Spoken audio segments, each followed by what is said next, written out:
हामीले काम गर्ने ठाउँमा एकजना जापानिज छ, ऊ चाहिँ 30 वर्ष 35 वर्ष अगाडि चाहिँ नेपाल गएको रहेछ।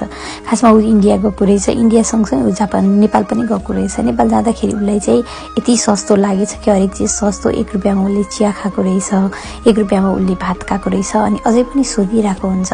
अनि त्यस पछाडि भन्छ हामीलाई है, उसले चाहिँ अहिले जापानिजबाट चाहिँ श्रीमद् भागवत गीता पढिरहेको छ। उसलाई चाहिँ हिन्दू धर्ममा एकदमै इन्ट्रेस्ट रहेछ। अनि हामीलाई कति कुराहरू हिन्दू धर्मको बारेमा कति कुराहरू सोधिरहेको छ। अनि नेपालको बुद्ध र जापानको बुद्धमा धेरै फरक छ है। चाहिँ आफ्नो धर्म अनुसारको कसले के खाने के नखाने भन्ने कुरा हुँदो रहेछ है। भन्दै थियो हाम्रो देशमा त सबैले सबै कुरा खान्छ, केही कुराको कसैले पनि केही बार्दैन भन्दै थियो क्या।